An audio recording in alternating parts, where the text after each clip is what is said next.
vas acheter alors que toi, pas du tout, t'as pas envie. Maintenant, tu peux rentrer et lui dire, j'ai chaud, est-ce que je pourrais rester 5 minutes? C'est l'air. Il est un V12. On est d'accord? Ça, c'est assourd. Amar Rabbi Yochanan. Il a dit Rabbi Yochanan, Gadol onaat varim et onaat mamon. Plus grand est la souffrance qui vient par la parole de celle qui vient par l'argent. Parce que ça a été dit dans celle de la parole, Veyaretam Elokecha. Tu craindras Hachem ton Dieu. Alors que dans celle de l'argent, il n'est pas écrit Veyaretam Elokecha. Ça, c'est Rabbi Yochanan de la part de Rabbi Shimon Bar Yochai Zchuto Yagen Avinu Amen. Rabbi Elazar Omer. Rabbi Elazar, il dit, Zebe Goufo, Vezebe Mamono. Celle de la parole, ça transperce le cœur. Et l'autre, c'est que de l'argent. Voilà, c'est la différence. Donc c'est terrible. La Gemara continue. Rab Shmuel Bar Nachmani Amar. Rab Shmuel Bar Nachmani dit, Zenitan Leheshavon, Vezelon Netan Leheshavon. L'argent, on peut faire teshuva et rendre. La parole, quand elle est partie, elle est partie. Tu peux dire pardon, ça reste, c'est fini. Et on n'oublie pas. On a pardonné, mais on n'oublie pas.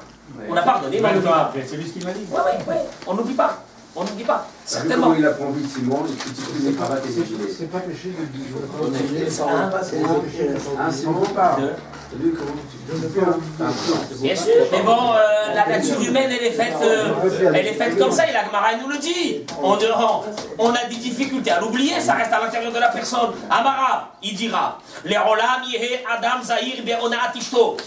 L'homme doit faire très attention à la souffrance causée par des paroles à sa femme. Chez Mitor, chez Dim'ata Mitsuya. Comme la femme a une sensibilité et elle va arriver rapidement à pleurer, on a attaqué Rova. La punition, elle est proche. Comme elle va pleurer, la punition est proche. Et sur ça, il dit Rabbi Elazar. Miyom Shedehera Bet Amigdash. Je suis dans la Gemara. Depuis que le Bet Amikdash a été détruit, Nina'alou Sha'aret Tefila, les vraies portes de la prière ont été fermées. La seule qui est restée ouverte, c'est Sha'aret Dima, la porte des larmes. Alors c'est vrai que quand on pleure et on prie, alors on a des chances que notre prière va être reçue. Mais il y a aussi le paradoxe de ça, c'est que si on fait souffrir quelqu'un par des paroles, et ce quelqu'un va pleurer, ou cette femme va pleurer, notre épouse, par des paroles, eh bien, la porte des larmes n'est pas fermée, la punition arrivera. Ça, c'est la Gemara qui le dit. D'ailleurs, sur ça, il dit, David Ameler, Shim'at efilati Hashem veshavrati azina. Écoute mes prières, Dieu. Elle dit, Ma'ati al teherash. David Amelech, il dit, je suis sûr que ma prière elle va être reçue. Parce que je suis en train de quoi? En train de pleurer. Je continue la Gemara. Rafriza, il dit, Kol ha'sha'arim nina'alim. Toutes les portes sont fermées. Chutz misha'are ona. Seule la porte de la souffrance qui a été causée par quelqu'un avec la parole, ça monte directement chez Akadosh Baruch Hu. Et celle-là, elle n'est pas fermée. Et il ramène un verset qui dit que Akadosh Baruch Hu est très vigilant. Et très vigilant. Pour payer à celui qui fait souffrir son prochain par des paroles. Alors, qu'est-ce que j'ai fait? Je t'ai pas frappé, j'ai juste parlé. Je l'ai remis à sa place. Je l'ai remis à sa place, voilà, je l'ai recadré. Bon, voilà, on trouve il y a plein de termes pour dire comment je l'ai cassé. Mais des termes... Dans le travail. Des fois, ça peut aider, hein. Oui, mais dans le travail, c'est pas perçu par l'autre personne comme une dégradation de l'autre. C'est perçu comme une confrontation au niveau des idées et au niveau des choses dans le travail. Des fois, on n'en cache pas. Ah, C'est pas possible. Hein. il veut dire il y a honnête, il y a des cas de force, il y a des cas de force majeure. Bah, il va le faire moins. Rabbi, non, il se vexe pas, il se vexe pas. Rabbi Helbo, il dit. Je continue. Avant de rentrer vraiment dans le sujet de la paracha de cette semaine. Rabbi Helbo, il dit, les olam yehe adam zahir bichvod ishto. L'homme doit faire très attention au kavod de sa femme. Chez En bracha mitsuya betoch beto shel adam. Car toute la bracha qu'il y a dans la maison d'un être humain est venue seulement grâce à sa femme. Chez Nehemar, comme il est dit, ou les Avram, itim baravura. Avraham Avinu a eu la bracha de Dieu. Baravura. Grâce à qui? Grâce à Sarah Imenu. C'est ce qu'il disait Rava aux gens de sa ville.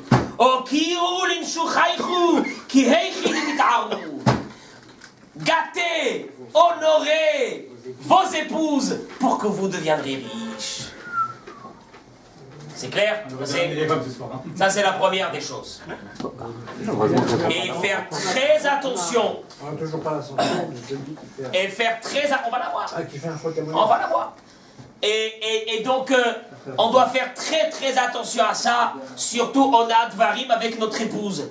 Parce que Dimarata Mitsuya, du fait que ces larmes sont plus rapides, c'est vrai qu'un homme, et donc automatiquement les portes des larmes ne sont pas fermées. Juste pour donner une explication à ça, il faut savoir une chose. La Gemara raconte, je crois que c'était dans ma Masechet Tuvot, la Gemara raconte qu'il y avait un très grand rave qui s'appelait Rabbi Rachoumi. Rabbi Rachoumi, toute l'année, était à la yeshiva. C'est une histoire que je n'ai pas d'explication. Rabotai, ne me posez pas des questions, parce qu'elle est terrible, cette histoire. Cette histoire, il faut déjà un shiur que sur cette histoire. Rav Rachoumi avait la coutume de rester à la yeshiva et d'étudier toute l'année. Une grandeur, une puissance de Torah extraordinaire. Rav Rachoumi avait coutume de rentrer chez lui à la maison la veille de Kippour et de passer avec sa femme la fête donc de Kippour et de Sukkot à la maison et de retourner à la yeshiva. La Gemara, elle dit, un jour il est resté versé dans son étude et il n'a pas vu que Kippour allait rentrer et sa femme, donc il n'est pas rentré. Et sa femme, à la tombée de la nuit, elle a vu que son mari, elle attendait devant la porte de la maison, il n'est pas arrivé, elle s'est mis à pleurer. Et à la première larme, la Gemara dit que la poutre qui maintenait le toit de la synagogue est tombée sur Abrachoumi et l'a tué. Voilà, je continue maintenant par rapport à ça. C'est la Gemara qui le dit, hein, donc je n'ai rien à rajouter. Je n'ai rien à rajouter. Je n'ai rien à rajouter par rapport à ça. Bémet, c'est la bracha dans la maison, elle vient grâce à la femme. Et ça peut être très dangereux aussi. Mais la bracha dans la maison, la femme n'est pas... La femme dans la Gemara, elle n'a pas une place subalterne dans la maison. C'est les piliers de la maison. Et nous, ça peut aller très loin, comme Baruch Hashem, quand on se conduit bien avec sa femme, où ça peut nous amener. Très bien.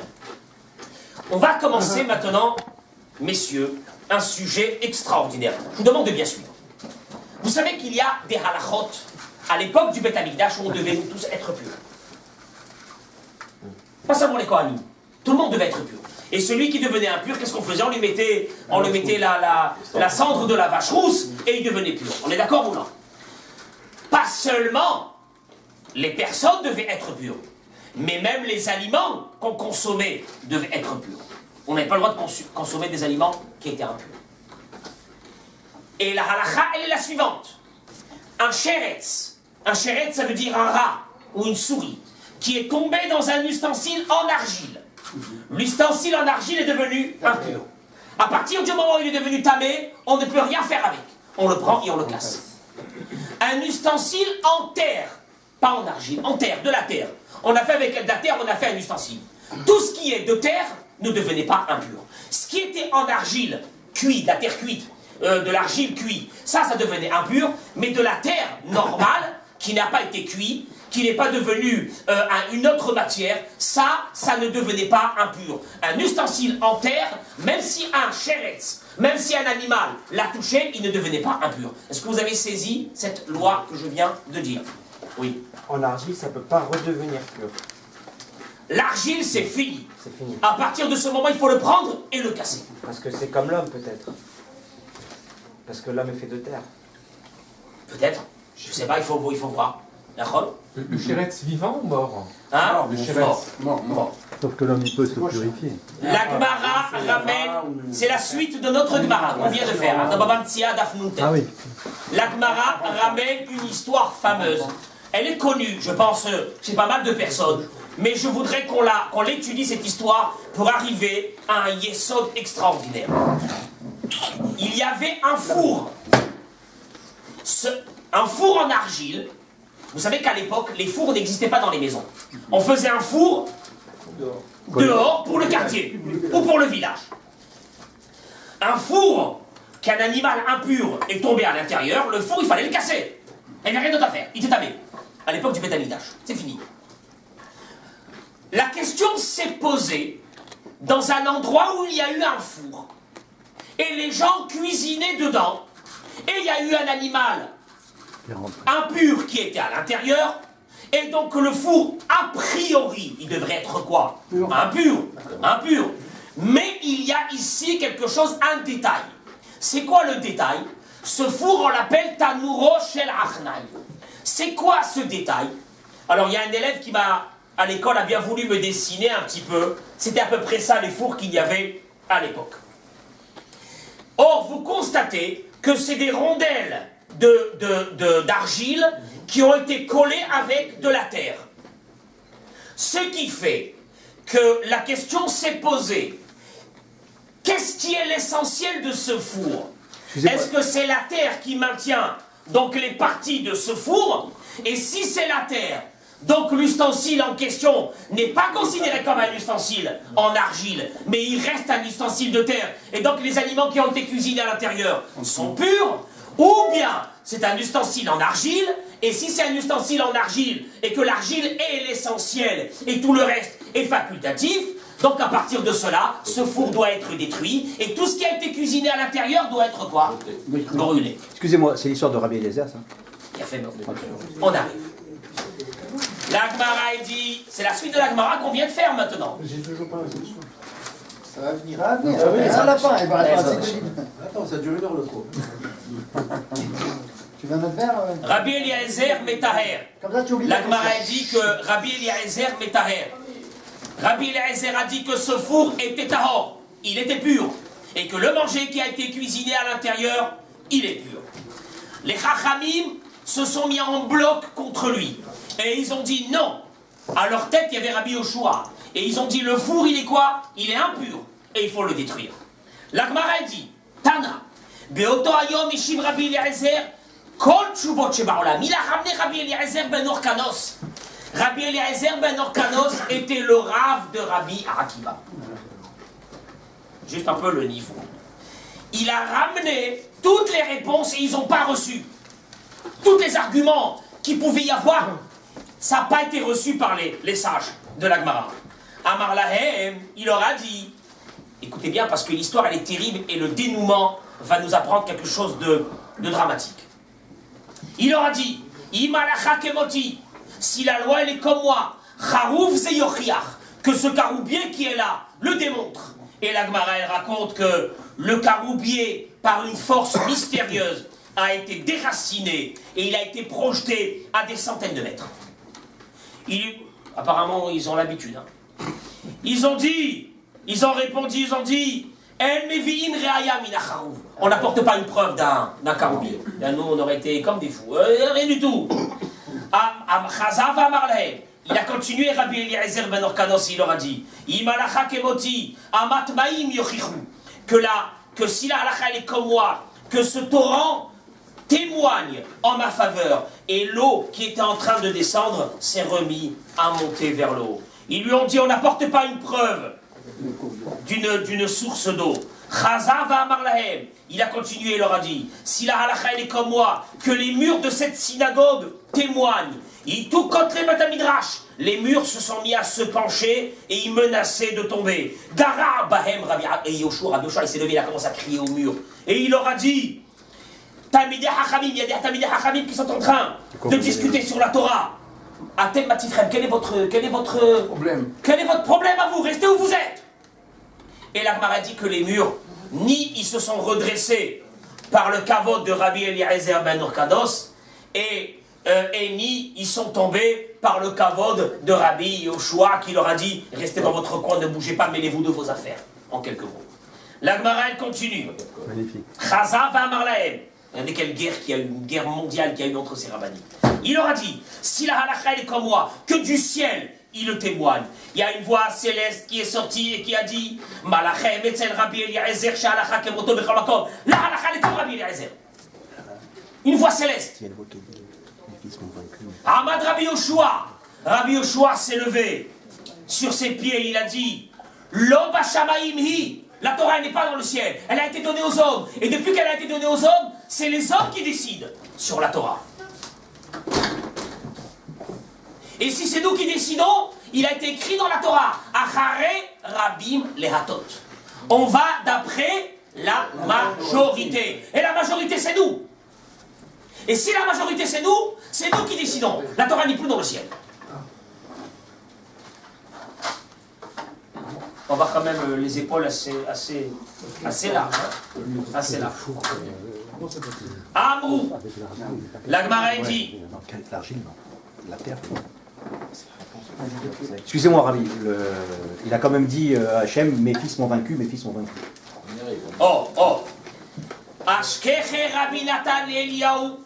La Gemara dit que Rabbi Nathan a rencontré Eliyahu Navi. Il lui a dit, qu'est-ce que Dieu il a dit à ce moment-là? Il leur a dit, Nitzruni Banaï, Nitzruni Banaï. Mes enfants m'ont gagné, mes enfants m'ont battu. Akadosh Baruch Hu, il a dit lui-même. Juste pour donner une explication à cela, toute vraiment très, très fine, c'est que simplement Akadosh Baruch Hu, il a voulu jauger, savoir est-ce que des miracles vont faire changer la loi du peuple d'Israël. Et non, et Dieu était heureux de voir que la loi du peuple d'Israël qui a été donnée aux Talmidei Hachamim, c'est eux qui décident, et elle est immuable, et rien ne pourra la changer. Et à Haré, Rabim Leatot. On va d'après la majorité. La Gemara a dit qu'ils ont décidé de mettre Rabbi Eliezer ben Orkanos en Kherem, en Idouille, en quarantaine. Mais qui va envoyer? Qui pourra aller annoncer cela à Rabbi Eliezer ben Orkanos? Et la Gemara dit, Amar lahem Rabbi Akiva il a dit, Ani elech, moi je vais y aller. La Gemara dit, parce que si c'est pas moi qui va y aller, et que quelqu'un d'autre ne lui dise pas de la façon dont il faut lui annoncer ça, par la peine qu'il va avoir, le monde entier risque d'être détruit. C'était pas une rigolade, hein. Qu'est-ce qu'il a fait Rabbi Akiva? Ici habillé d'habit noir, il est venu à une distance de 4 amot de Rabbi Eliezer ben Orkanos, car on n'a pas le droit de s'asseoir à côté de quelqu'un qui a été mis en quarantaine par nos sages. Et il lui a dit, Rabbi Eliezer, Akiva, Mayom Yomaim, qu'est-ce qui se passe? Pourquoi aujourd'hui c'est comme ça? Il lui a dit,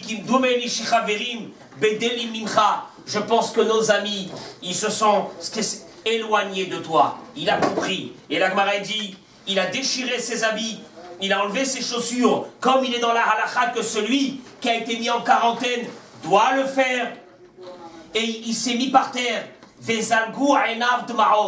À ce moment-là, il y a eu quelques larmes qui ont coulé de ses yeux. La Gemara dit, il s'est passé une chose terrible. Un tiers des olives et un tiers du blé et un tiers de l'orge du monde ont pourri sur place.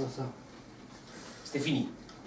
Tana, la Gemara continue et elle dit, Rabban Gamliel, quelque part il était responsable. En quoi il était responsable, Rabban Gamliel? C'était lui le prince. Mais il y avait un grand problème. La sœur de Rabban Gamliel était mariée avec Rabbi Eliezer ben Orkanos. C'était son beau-frère. Et la Gemara dit qu'au moment où il a pleuré, Rabban Gamliel était sur un bateau. Et le bateau a menacé par une tempête de couler. Et là il a dit à Kadosh Baruch Hu, Ribono shel Olam, sache une chose, tout ce que moi j'ai fait, je ne l'ai pas fait pour moi, je l'ai fait pour qui? Je l'ai fait pour la Torah, que à travers toute l'humanité, on saura que quand il y a une majorité de Hachamim qui ont décidé quelque chose, c'est comme ça que ça doit être. À partir de ce moment, la Gemara raconte que la femme de Rabbi Eliezer ben Orkanos, elle s'appelait Ima Shalom. Elle s'est mise à faire très attention à une chose. C'est quoi? C'est que son mari, Rabbi Eliezer ben Orkanos, qui est dans la peine, il a été mis en quarantaine, il est dans la souffrance. Il ne faut surtout pas qu'il fasse les tahanunim. Car au moment où il va se mettre comme ça, et il va s'abaisser pour faire les tahanunim, la douleur va être grande, et la personne à ce moment-là, elle s'annule. Et elle savait que si son mari fait une fois les tahanunim, son frère, Rabban Gamliel, il meurt. Il va partir. Et voilà qu'un jour, la Gemara dit donc, chaque fois après la Hamida, elle venait lui raconter des trucs, des machins, il ne faisait pas les tahanunim. D'après certains, il y a une halakha dans le Shulchan Aruch qu'il ne faut pas parler entre la Hamida et le Tahanunim. Car, et d'après le Shulchan Aruch, si on parle entre les deux, il y a un problème, est-ce qu'on fait les Tahanunim ou non? Donc elle venait lui parler à ce moment-là, et tous les jours, à la même heure, elle venait l'embêter sur ça. La Gemara continuait et dit, un jour elle s'est trompée, elle croyait que c'était Rosh Chodesh. Et elle a dit, si c'est Rosh Chodesh, de toute façon, il n'y a pas de Tahanunim, moi je reste dans ma cuisine. Et voilà qu'elle s'est trompée, c'était pas le jour de Rosh Chodesh. Elle rentre dans la pièce et elle trouve son mari en train de faire le tahanunim. Elle lui a dit, lève-toi, mon frère il est mort. Et la Gemara dit, à ce moment-là, on est venu lui annoncer que Rabban Gamliel était mort. Il lui a dit, d'où tu savais que ton frère allait mourir quand j'allais faire les tahanunim? Moi je n'étais pas au courant. D'où tu savais? Elle lui a dit, mais Koublani mi betaba. Mibet Avi Abba. Je le sais depuis David Ameler, qui était de sa famille à elle.